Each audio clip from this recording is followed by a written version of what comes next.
বন্ধুরা, সেদিনকে আমি আর আমার এক বন্ধু সুস্মিতা আমরা দুজনে মিলেই চন্দননগর গেলাম ঘুরতে। চন্দননগরে গঙ্গার উপরে একটা রেস্টুরেন্ট হয়েছে, জলশ্রী। দারুণ সুন্দর, অনেকের মুখেই শুনেছি রেস্টুরেন্টের কথা, কিন্তু আমাদের যাওয়া হয়নি। তো বললাম চলো তাহলে, এখন তো আমরা ছোটো ছোটো ভিডিও করছি, তো আমরাও দেখবো, সাথে আমাদের বন্ধুদেরও দেখাতে পারবো। তো সেই উদ্দেশ্যেই আমরা নৈহাটি থেকে রওনা দিলাম।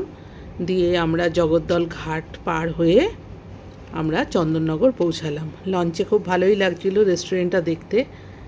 তো লঞ্চে করে আমরা গেলাম, গিয়ে পার হয়ে জেটি পার হয়ে আমরা একদম চন্দননগর পৌঁছে গেলাম। তো চন্দননগর পৌঁছে ওখানে, চন্দননগরটা হচ্ছে স্ট্যান্ড রোড, আমরা স্ট্যান্ড রোডের পাশ দিয়ে হেঁটে একদম কাছে, ওখান থেকে হেঁটে আমরা যাচ্ছি। গিয়ে আমরা এবারে এসে পৌঁছে গেছি। এই হলো চন্দননগর, তোমরা দেখতে পাচ্ছ। তো আমরা ওই রাস্তা দিয়ে হেঁটে যাচ্ছি, এসে গেছি আমরা ওই জলশ্রী রেস্টুরেন্টে। দারুণ সুন্দর অ্যাম্বিয়েন্স, দারুণ সুন্দর, মানে প্রচুর লোক, প্রচুর ভিড়।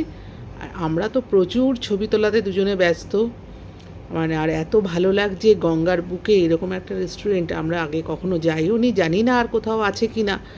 তবে আমাদের মানে আমরা তো এই প্রথম দেখলাম।